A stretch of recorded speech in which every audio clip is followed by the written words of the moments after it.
For those of you that don't know me or I haven't had the pleasure of meeting, my name is Maureen Merkel-Reed, and I'm the co-lead of the McMaster Collaborative for Health and Aging. And I'm very excited to be hosting the last collaborative conversation of 2022.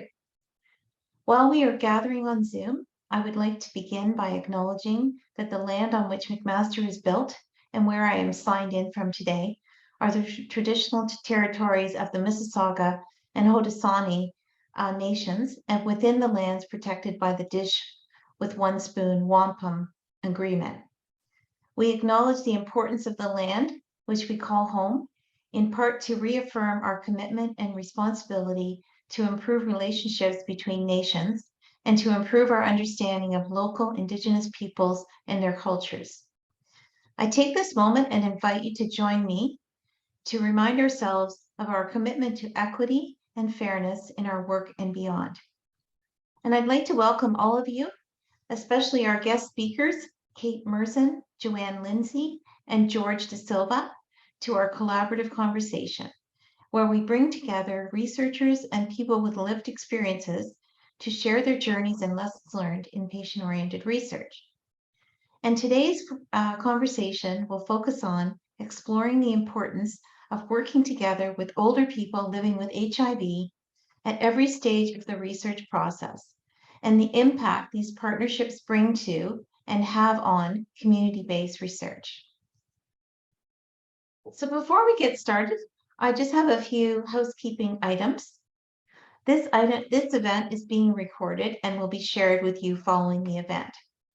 It will also be posted with our other past conversations on our website. And if you do not wish to be on camera, please disable your video. Questions and conversations are welcome and encouraged at the end of the formal presentation, but please feel free to use the chat function throughout the conversation. The live transcription closed captioning has been enabled and can be turned on or off individually using the 3 dots more button. And following this conversation, you are all invited to join Reflecting Together, an opportunity for all of us as trainees, collaborative partners, and community members to come together and share your thoughts on the topics discussed. This portion of the discussion will take place from 1 until 1:30 p.m. in this same Zoom space, so just stay on the line, and it will be facilitated by Mike, one of our collaborative's older adult partners. So now we just want to provide a little bit of background on the collaborative. So in case you're not familiar with the McMaster Collaborative for Health and Aging, we are a coalition of researchers, trainees, older adults, and caregivers who are working together to improve the health and well-being of older Canadians by advancing patient-oriented research on aging. At the collaborative, we have a commitment to center the voices of those with lived experience and meaningfully engage with older adults and caregivers. We provide researchers and trainees with methods and tools needed to conduct patient-oriented research with a specific focus on aging. We build capacity through consultations and events like this, facilitate partnerships and knowledge translation for patient-oriented research on aging. So if you are new to the collaborative, we welcome you. And please reach out to us or connect with us. Feel free to do that through our website or through email, Twitter, or LinkedIn. And now I'm very pleased to have our 3 special guests introduce themselves here today. And thank you all again for being with us today. So I'll turn it over to Kate. Thank you so much, Maureen. I'll just get my slides up here.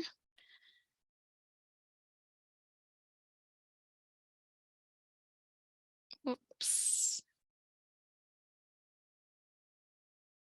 Okay, I think you should all be able to see the slides now. Yes, great. So thank you so much to Sue and Allison and everyone at the McMaster University Collaborative for Health and Aging for inviting us today to deliver this workshop. Community researchers have got panache, and you'll find out the significance of that word as we go forward. Some of you are likely aware that in just a few days from now on December 1st, it's World AIDS Day. So it's quite timely that we're gathered here to talk about the PANACHE Ontario project. And my co-presenters and I are excited to tell you about how we work together and what we learned from this study, and to talk with you afterward about what resonates with you, given your own experience, either as an older adult or someone who engages older adults in research and practice. So my name is Kate Murzin.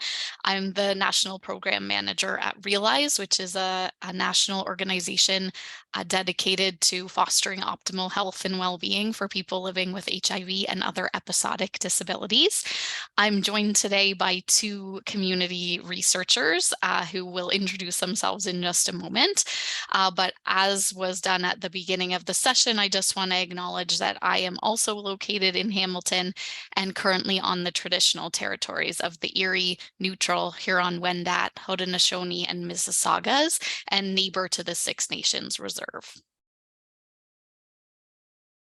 So in terms of what we hope to do today, our goals are to explore the importance and impact of community-based research using our PANACHE project as an example, but the HIV community more broadly as a leader in community-based research endeavors, to describe approaches that enable fulsome engagement of community in research at every stage along the way, and to discuss the met and unmet needs of older people living with HIV in Ontario and potential strategies for better meeting those needs through policy and practice change.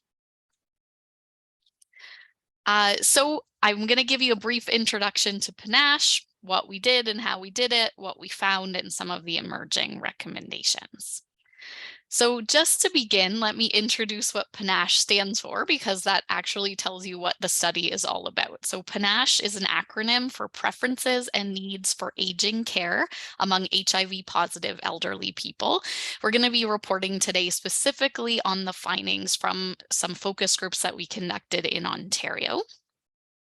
So this research was funded by, or is currently funded by, CIHR and the Ontario HIV Treatment Network. And I want to acknowledge my co-investigator, co-principal investigator, Dr. Sharon Walmsley, and all of the members of our research team, and most importantly, all of our research participants. So without their involvement and engagement and their sharing of lived expertise and experience, this project wouldn't have come to where it has now, and I think it's very rich what we've been able to develop together. So I'm joined today by two of our community researchers, George Da Silva and Joanne Lindsay, and they're each going to introduce themselves in just a moment and talk about their role in the project.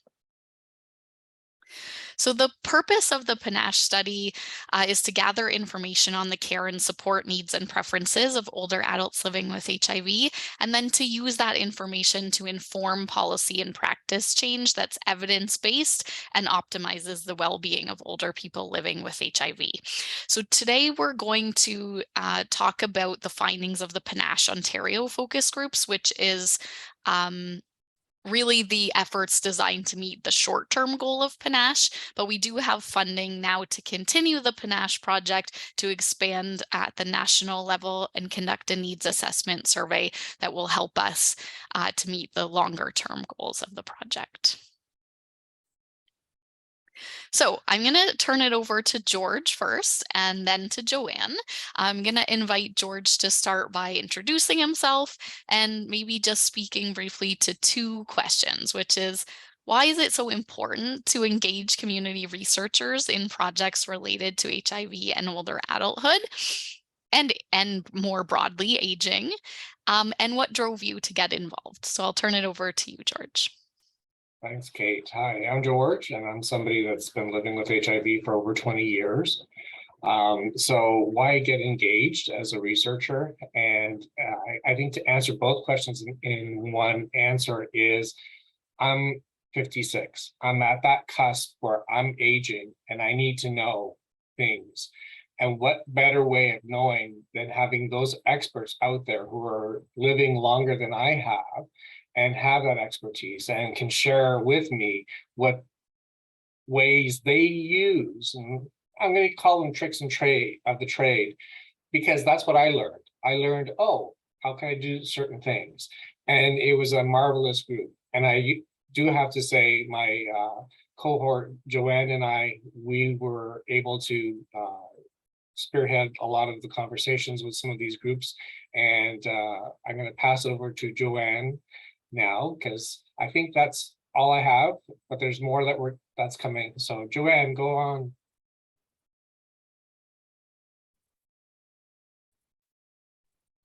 Joanne, are you there? Thanks, George. Sorry, I forgot I was muted still. Okay, so why engage community researchers? I think it's the right thing to do.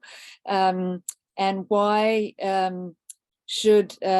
what is the impetus to get involved? It's interesting work. So anyway, sorry, let me backtrack a bit. My name is Joanne, and I've been living with HIV since 2008, so not quite as long as George, but getting up there still.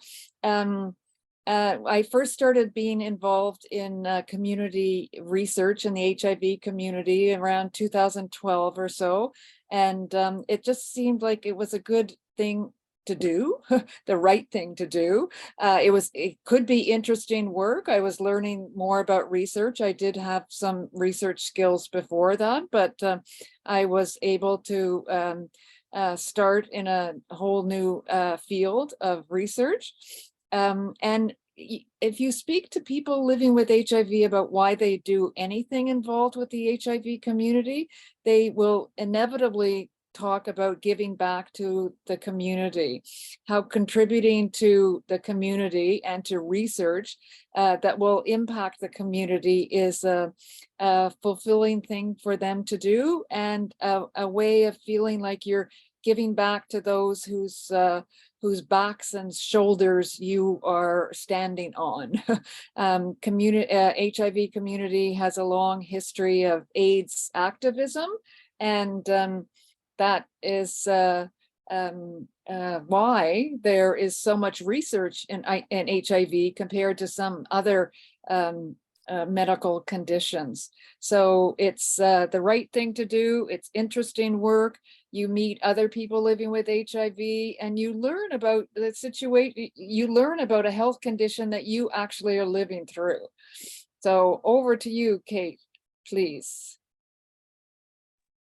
Thank you so much, George and Joanne. And George and Joanne are being modest because they had very involved roles in the research, which you'll learn more about as we go forward. But both George and Joanne were co-facilitators of the focus groups where we collected our data. They were involved in creating the tools and the guides that we used for data collection, and they were intricately involved in participatory data analysis. They're going to tell you a little bit more about that going forward. But just to build on what they've said, GIPA and MIPA principles really underpin everything in the HIV community. And GIPA stands for greater involvement of people living with HIV/AIDS, and MIPA stands for meaningful engagement of people living with HIV/AIDS. And GIPA and MIPA are essentially the HIV community's version of nothing about us without us. And so research, policy, practice, decisions should always involve people living with HIV because they are best equipped to know what will address their needs in the most relevant and positive way. So I'm very pleased to be collaborating with George and Joanne and many other community researchers on this team. So let me tell you a little bit about what we did and how we did it. So the PANACHE project that we're telling you about today is actually one piece of a larger project. So we began in 2018 with a conversation where we brought together stakeholders from across Canada. There were about 40 of us, and we talked about what are some of the priorities in HIV and aging in terms of people's needs and preferences for care. That was a 2-day meeting. It involved frontline service providers, people living with HIV, experts in aging, and also clinicians and researchers. And prior to that meeting, we engaged all of the participants in a concept mapping exercise. And that was really interesting because people engaged online, providing brainstorming around actions that could be taken to improve quality of life for older people living with HIV in Canada. And then when we got together in person, we were able to co-analyze all of that brainstorming that had been done online, prioritize and organize different areas for action. And that led to really the understanding that those 40 people in the room couldn't represent all of the potential needs and preferences of a broader, diverse group of older adults living with HIV across Canada. So the group really spearheaded the move towards this next stage of the project, the one we're going to tell you about today, which was to conduct focus groups with people over the age of 60 who are living with HIV in Ontario to get a better and more diverse answer to the question of what do older adults need in terms of support and services as they grow older. So we're going to tell you about those focus group findings. That fed into a process which we're in now of designing a national survey, which we now have CIHR funding to conduct as of just this past September. So very exciting, and can't wait to get even deeper into this data. So I'm going to turn it over to Joanne, who's going to tell you a little bit about what our methods were. Okay, thanks, Kate. What we did have focus groups between July and October 2019. We held 9 focus groups altogether, held in 7 different Ontario municipalities. They were each co-facilitated by pairs of community researchers, such as George and myself. So there was a team, I believe there were 8 or 9 of us that did the focus groups across the province. Well, it wasn't throughout the whole province. It was in the eastern part of the province. I think the farthest north we went was Sudbury. There were local HIV organizations that supported recruitment for people to participate in the sessions, and these organizations also hosted the sessions in their office space. 5 of the groups were open to all people living with HIV who were age 60 and above, while 4 of them were conducted with key populations of older adults living with HIV. For example, GBMSM, gay, bisexual, and other men who have sex with men, otherwise known as GBMSM. There was a group of women who did a focus groups. There was a group of people who used or currently use drugs. There was a racialized or ethnocultural minority community focus group. Each participant was given an honorarium of $50 for participating in, I think each focus group lasted for an hour and a half or so. Let's go on, Kate, to the next slide, please. We asked questions in a semi-structured process that involves 7 themes, emphasizing the social determinants of health. So these 7 themes were social supports and stigma, sexual health, physical health, mental health, housing, food security, and financial matters. So you can imagine we had some really interesting conversations arise from these topics. Okay, yes, thanks, Kate. Qualitative data analysis and interpretation. The focus group's data was transcribed into Word documents. The Word documents were reviewed by people in a subcommittee of PANACHE research team, including researchers. I think community researchers were kind of like, most of us in that group, actually. The process that we use was guided by a model called DEPICT. And that's, if you, the reference there is Flicker and Nixon from a publication in 2014. It's a 6-step model that facilitates participation in qualitative data analysis by stakeholders with different levels of research literacy and experience. The model prioritized collaboration and transparency. So it was a complicated process. 2 members engaged in dynamic reading of the transcripts, which is an inductive process for identifying our ideas emerging from the focus group discussions. Ideas were organized under the 7 themes outlined in the interview guide and defined and/or exemplified using transcript data. Through engaged codebook development, 74 ideas were consolidated into 25 codes by the analysis team. In the participating coding phase, each transcript was coded independently by 2 team members. Sorry. New codes were added. Oh dear. Were added as ideas emerged that did not fit elsewhere. Coded data were consolidated in Vivo 12 Plus. That was not done by me. I don't totally understand what that is.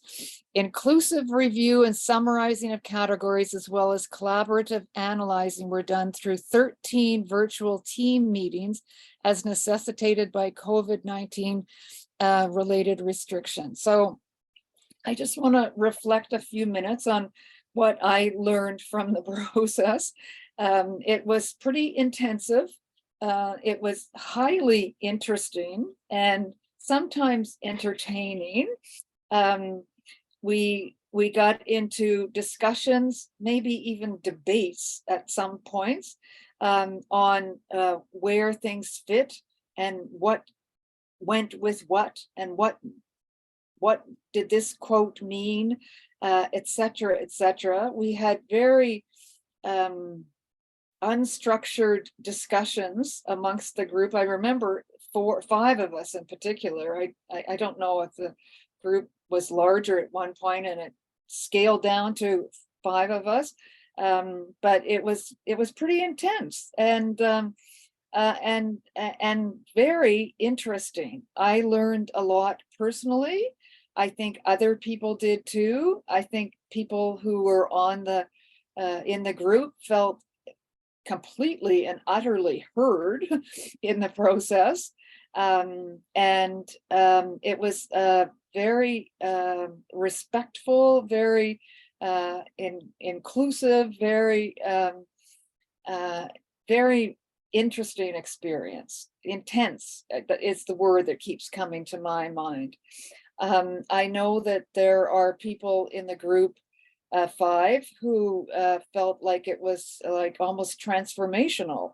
They've never been involved in a research project, even though they, this person actually has a PhD and in a related area. But still, it felt like it was a participatory process like no other. I don't know if George, you want to add anything to that, or but I'm finished, Kate. I'm over to you, unless George wants to add something to it.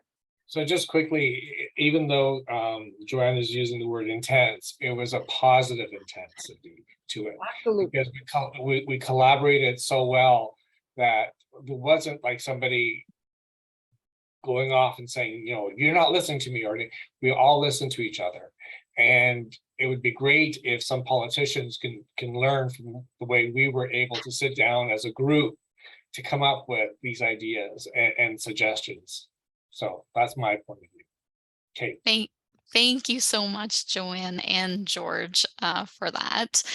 That means a lot to me. That was a very intense experience for me too, especially as someone for whom this was my first, I guess, formal research endeavor as a principal investigator. I think having this really engaged team and feeling like it wasn't just me coming up with the answers was really, really critical.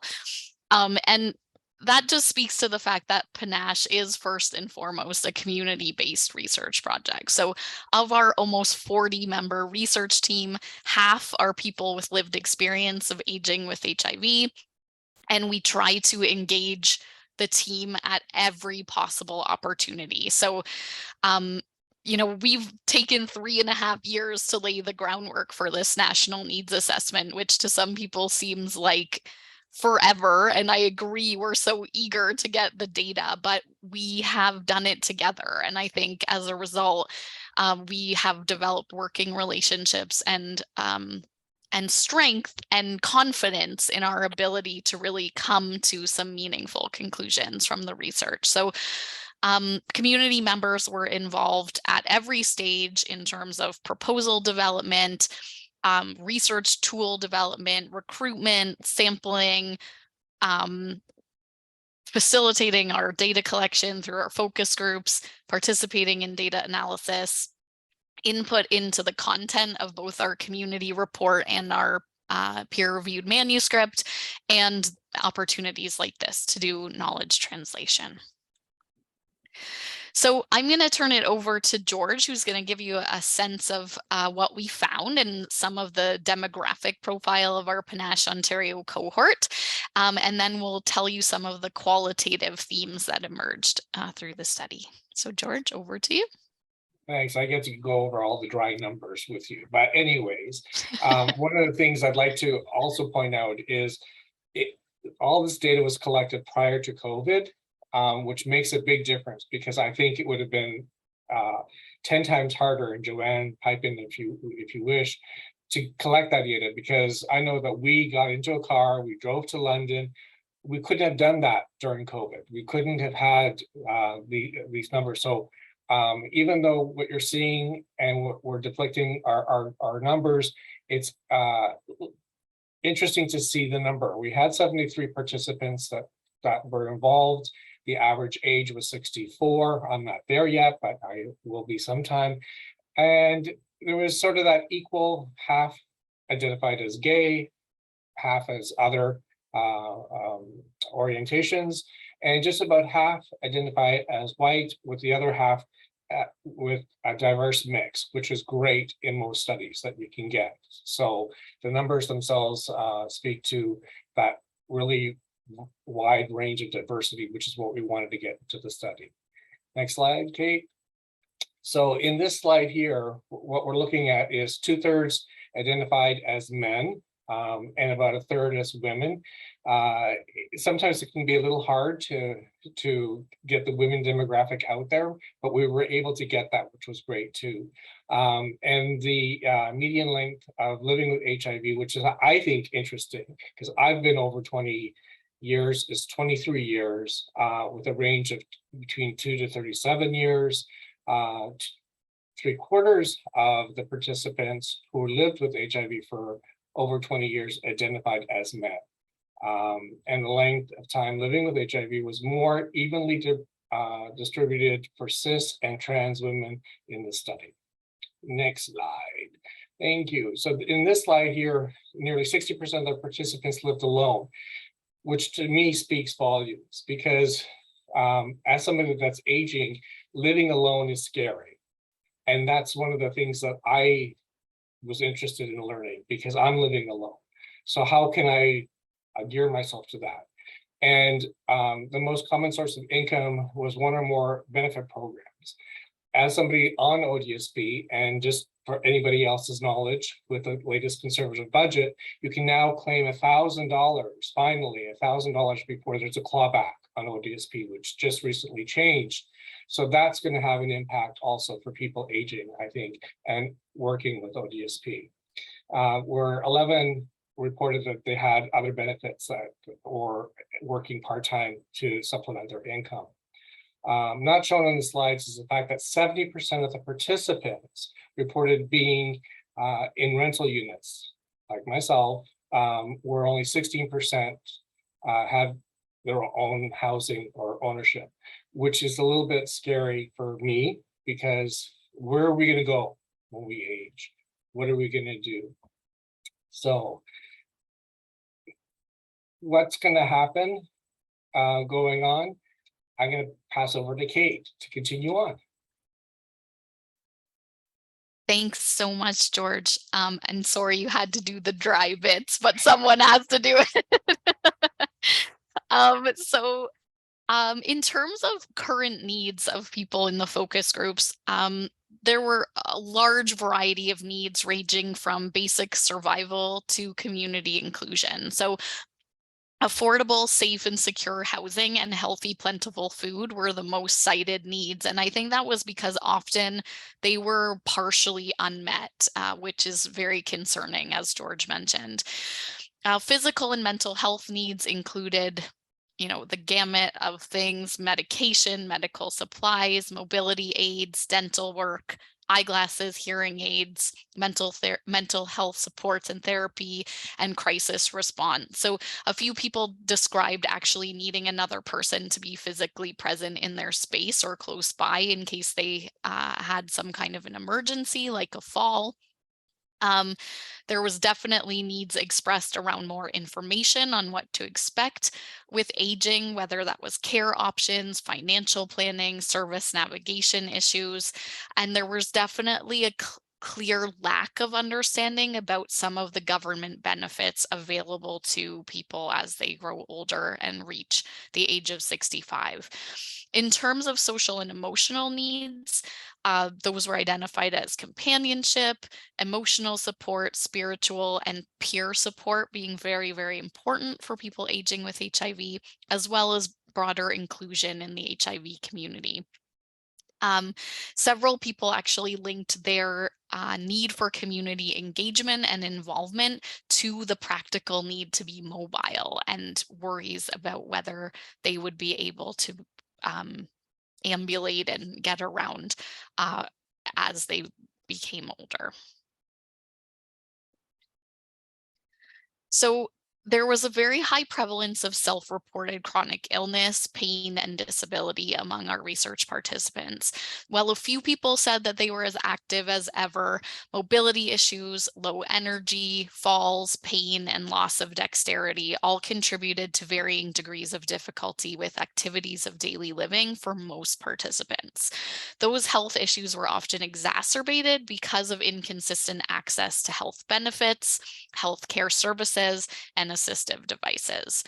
Uncertainty and anxiety were very common. So some older adults in the study described episodes of self-isolation, not sleeping well, substance use, and demotivation. And that was attributed to stress resulting from poverty, poor health, stigma, and loss. And several individuals did speak very positively about mental health care they had accessed, but others described having had negative experiences trying to access those supports, such as counseling and therapy, and felt uncomfortable talking about much younger counselors about their aging-related experiences. Cognitive changes were also on the minds of our participants. So difficulty with word finding, memory, following conversations, and multitasking were reported across all of the focus groups. And many people were using sort of self-developed compensatory strategies to cope with those changes, but there was very little formal support available, especially outside of Toronto.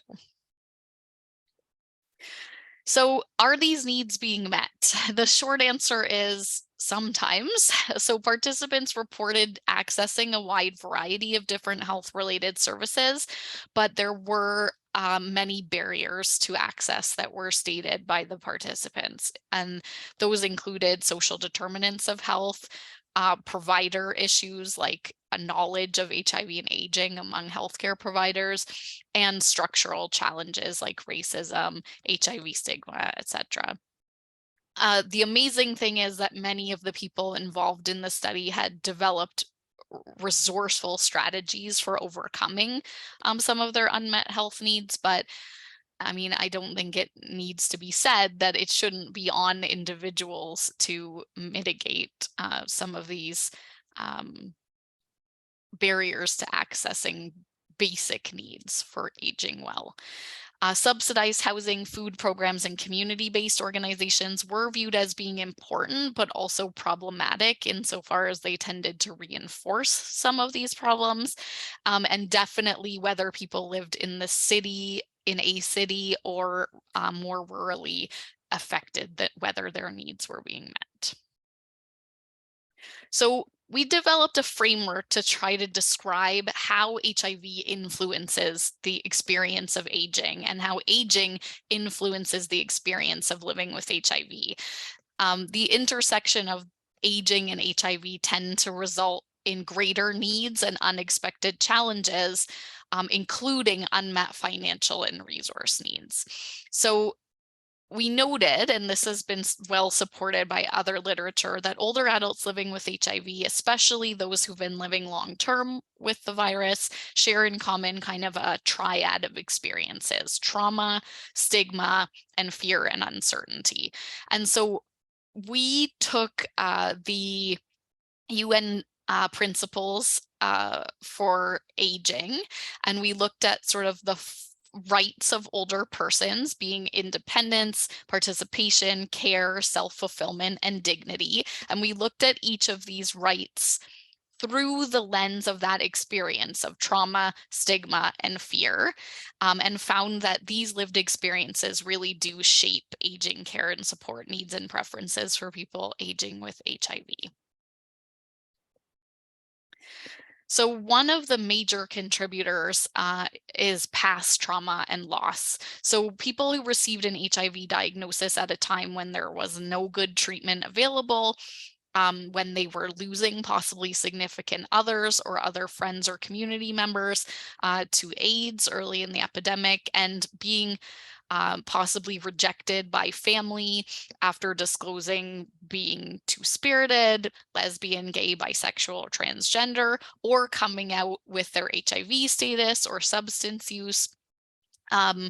Were life-altering events for our study participants. So these incidents definitely impact the way older adults living with HIV interact with the world to this day, especially if no mental health support has been available to help overcome some of this trauma.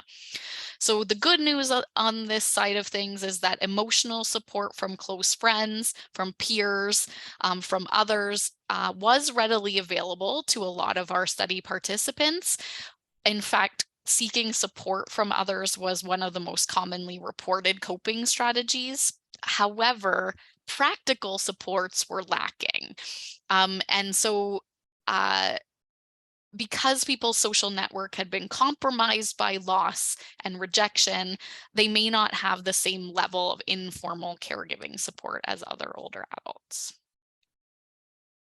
So, George, I'm going to turn it over to you to talk about access to resources.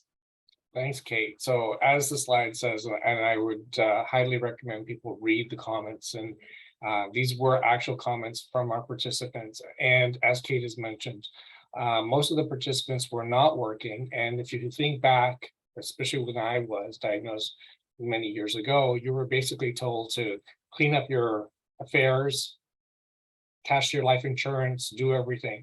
So we're now left at the age where we have no, or we didn't have a means to get working viably, go back to education, get maybe scholarships or degrees or anything like that. So our income was limited.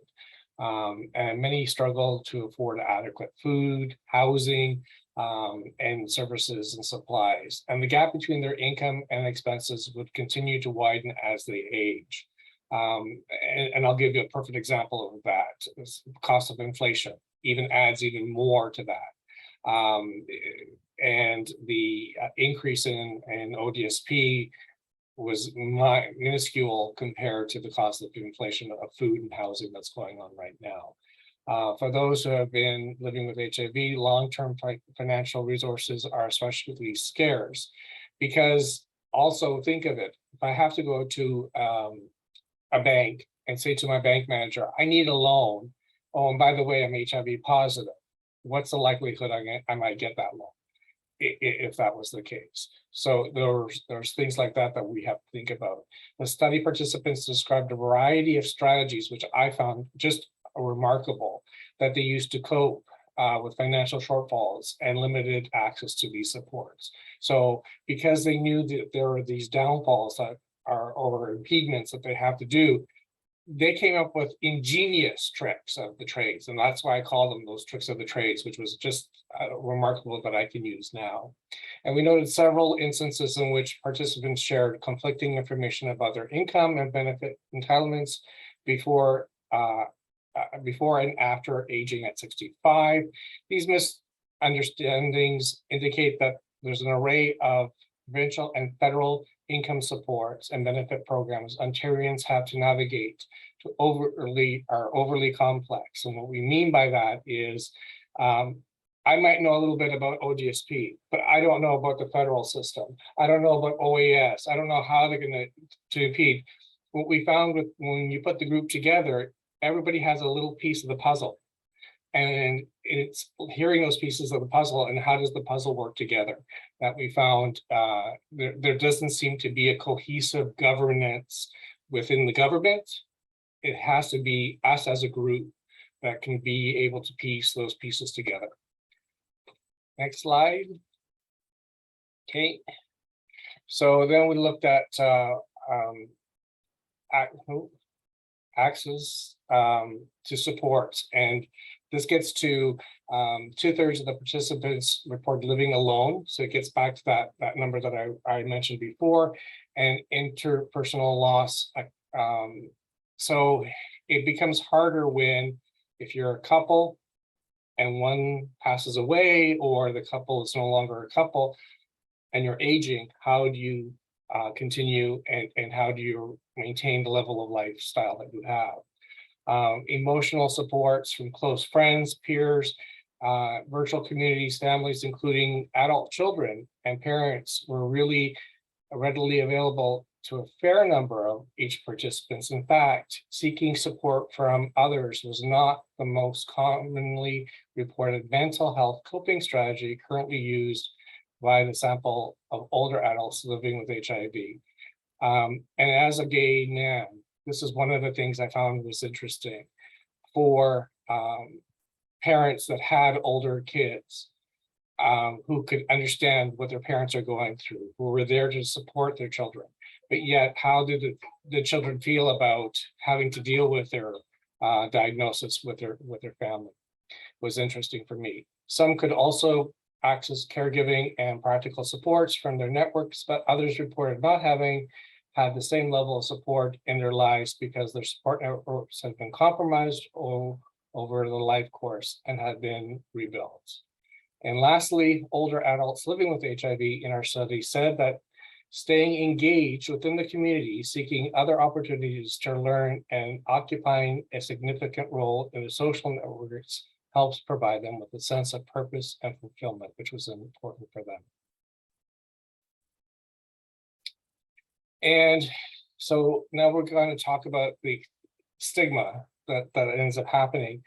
And the experiences of stigma shape access to aging and care. So getting sort of back to that example, now take it to the next level of going into medical health and then having to now disclose at an older age, or having to go to a healthcare facility and being interned. How are you going to feel? So there were supports and assumptions for being able to access the supports in the future.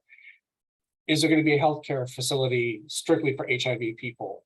Yes or no? Do I really want to go there? If I don't want to go there, how will I be treated in other facilities? HIV stigma persists for decades into the epidemic, and undermines the well-being of our study participants. Internalized stigma about being, I'm going to use the word dirty, is damaging to their mental health and self-worth. Fear of stigma for preventing them from disclosing their HIV status and limits their social supports. Whether experiences today or anticipating the future, discrimination based on HIV or intersecting forms of stigma such as homophobia, racism, and classism can prevent access to vital aging care services by older adults living with HIV. Ageism also prevents active participation in society by older adults living with HIV. Several research participants feel ignored by organizations and governments, decision makers because of their age and the associated perception that older adults are no longer active contributors to the society. And one of the other things that we were looking at is intersection forms of stigma and how they react. So again, please read the comments. These were from our study. Past and present experience of discrimination related to HIV stigma, the LGBTQ identity, race, age, and ability marked affected expectations to access to age-relating care in the future. It is obvious in the narrative of some participants that various forms of stigma have been internalized. And back over to Joanne now. Thanks, George. Over to you, Joanne. Thank you, Kate. Thank you, George. Uncertainty pervades the day-to-day lives of many of older people living with HIV in our study, not knowing how well they will feel from one day to the next, constantly having to adjust to new limitations when additional illnesses pop up, lack of clarity about whether changes in the body and mind are a normal part of aging or whether they're a result of HIV itself. HIV is a carcinogen. Did we all know that?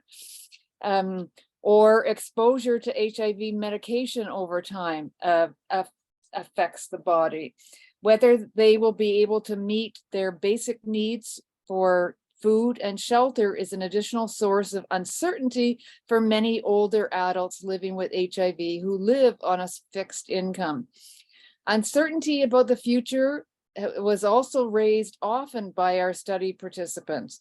Many reported changes in memory and concentration, had questions about whether they should expect further decline, and if so, what the impact would be on their future independence. Future independence was a big matter for many people. Unknowns related to future care and support raised by participants. Some people were unaware that formal home and community care services exist, while some wondered if they could count on their families, including adult children, to help them if they needed it. Many were fearful that their current income or the amount they guessed they might receive when they reached age 65 would not be enough to meet their basic needs. So uncertainty is definitely a strong factor in many people's day-to-day living, and an anxiety-provoking factor. Okay, over to you, Kate, for Thanks. anticipating future care. Thanks, Joanne. So there was a really strong and clear preference for aging in community by our research participants, but a lot of folks were questioning the suitability of their current housing. People spoke about needing to move for various reasons as they aged, whether that was to liquidate financial assets, to downsize, to find more suitable housing for their accessibility needs, etc. But a lot of people were questioning the availability of housing options that would fit with their limited finances.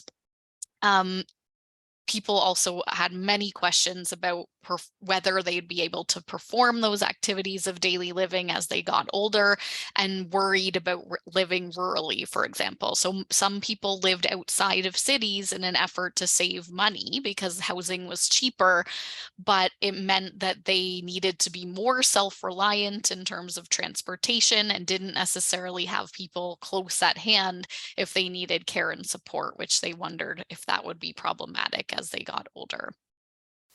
Concerns were also raised, as George said, about the need to hide sexual orientation or HIV status if going into a residential care facility was required. And they questioned the safety of residential care for seniors, regardless of HIV status, because of neglect, understaffing, victimization, and lack of regulatory oversight. And I think we can all agree that COVID did nothing to alleviate that anxiety. So in terms of recommendations, we came up with a few different kind of categories of recommendations. The first ones, which are related to social policy and advocacy, are that we really need to find a way to introduce some kind of universal basic income program that provides a living wage to people who rely on provincial income supports and or old age security. We need to ensure equitable access to medicines through something like universal pharmacare, and increase the scope of what's covered by the Ontario Drug Benefit Program to ensure that it includes all prescription drugs as well as over-the-counter medicines and medical supplies. So one of the things that always stuck with me, a quote from our participants, was that you need to hope you don't get sick because you can't afford over-the-counter medications if you need them. We need better, more expanded housing options that increase the availability of both affordable housing and housing that's accessible in the case of disability, and addresses safety issues that exist within the current subsidized housing model. We need to eliminate policy barriers to employment. So for a lot of people living with HIV, they have not re-engaged in work after disengaging because they rely heavily on the drug benefits that accompany ODSP. And that has been a barrier for people being able to return to work, despite work being such an important contributor to mental health and well-being, to social inclusion, to a sense of purpose and self-esteem. The group, actually, we spent a bit of time talking about access to subsidized transportation and how in some countries this is public transport is free for people over a certain age so that they continue to be engaged in community. And really the importance of building coalitions with other communities to tackle these big systemic issues like poverty that the HIV community isn't going to be able to tackle alone. In terms of health policy, we need to simplify the processes for accessing care. So there seems to be lots of inconsistencies in terms of eligibility criteria, depending who came to do your assessment, for example, for a mobility device. There's a lot of navigation, as George mentioned, of different systems for different things, and a lack of just knowledge of independent our services that can help maintain independent living, including rehabilitation, assistive devices, benefits that cover mandatory special needs. We need to really support people around aging in place. This would alleviate some of the concerns and anxieties related to going into institutional care for people aging with HIV. To that end, given the lack or the lesser availability of informal caregivers for all of these aging people with HIV who live alone, we really need to stop modeling our system of care in a way that downloads care onto informal caregivers, because this assumes that everyone has them, and really not everyone does.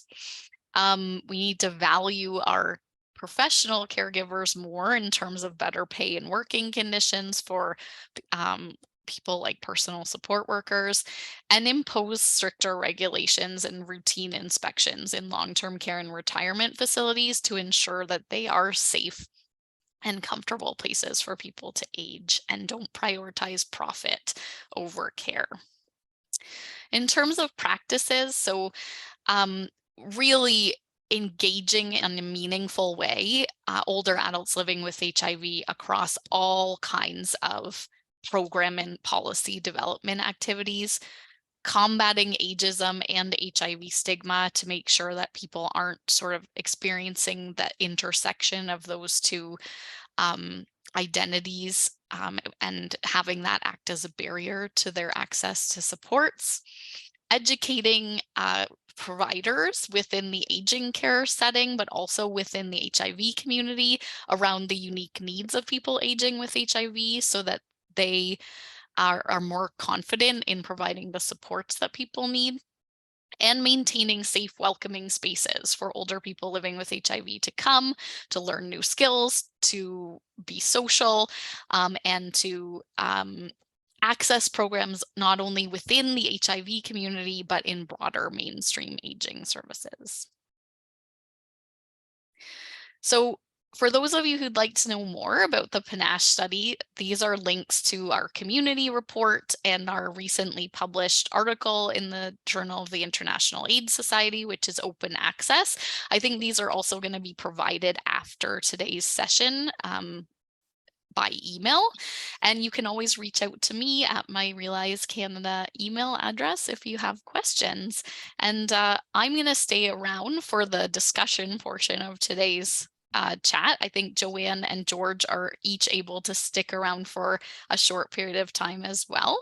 And we look forward to engaging with you. So thanks so much for your attention. Thanks so much, Kate, George, and Joanne, for such an excellent presentation. It was just really interesting and so important, the work that you've done. So thank you again. It may have taken 3 years, but I think it was worth it. Thank you. So we just have a couple of minutes left. If anyone has questions any questions they'd like to ask. We have like 2 minutes left, and then following that, we will stay on the line for those of you that want to join our Reflecting Together session. So does anyone have any questions? Just looking in the chat room here.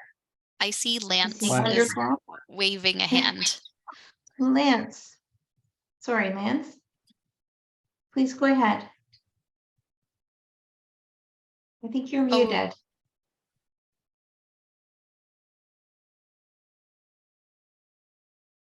Lance, you're still on mute. There you go. I think there you go. Perfect. Oh no, we still can't hear you, Lance. No. This is Allison here. I can help Lance see if we can get him off mute if there's anybody else that may have any questions in the meantime. Daniel? I think Daniel has his hand up. Hi there. Thank you very much for this great effort and important effort. I am from Cochrane and North Bay in Ottawa. I currently live in Montreal, and I work at Concordia University. And I'm a gay man, and I've been HIV positive since 2006. And so I'm also aging. So I think it's important to be part of the solution and come up with various opportunities. And I think I was wondering, I have a couple of questions, and they can spill over, or we can do it individually. I'm also very passionate about research, and I want to be as active as possible, and also see if Concordia can be part of this broader national initiative. We do have an Engage research group, Engage capital A for aging. You mentioned that you had 7 municipalities. Which one were involved? Again, I'm from rural Northern Ontario, so I'm kind of curious to see how the rural communities and their realities were factored into this study. Thank you. Yeah, that's a great question. So we did want to engage people outside Toronto. A large portion of HIV research, and probably research in general, focuses kind of on Toronto, Montreal, Vancouver, when you look Ottawa. at national research. And so we engaged folks in the following areas and surrounds. So London, Hamilton, Sudbury, Ottawa, Durham. I'm forgetting some. Where else did we go, George and Joanne? Toronto. Well, we did do some in Toronto. Yes, we did. 2 in Toronto. North York. Wouldn't be very valid if you didn't do Toronto. But many of the folks who attended the sessions outside of Toronto, even within the GTA, weren't living in the central core of the urban area. So they were accessing that HIV organization because it was the only one in the region, but they were living, half an hour, 45 minutes outside of the downtown part of the city.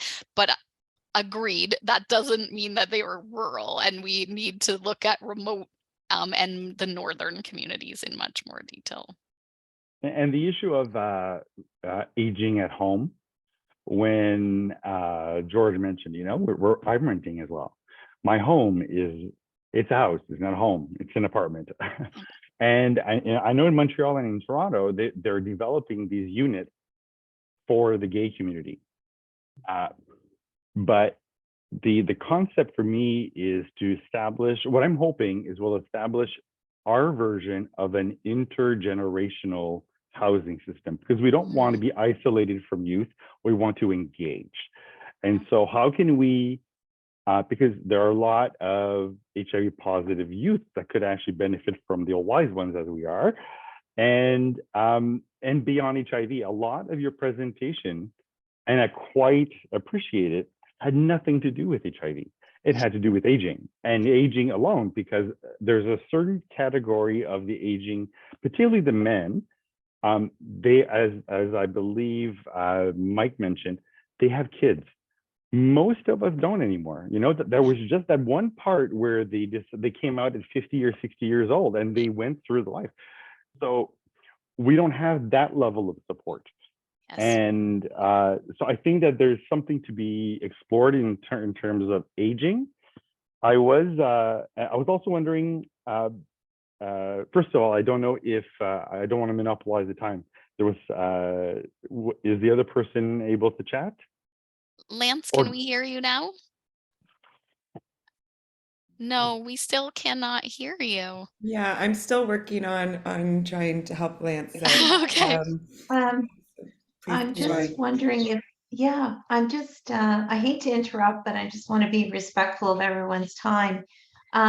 So before we move on to the Reflecting Together session, I just want to thank Kate, Joanne, and George for sharing their knowledge and their real world experiences, and for sharing this rich research that is so important. And I certainly hope that you see good results with your survey, and that you are able to influence practice and policy. The recommendations that you made are so important, and I wish you well in all of that work.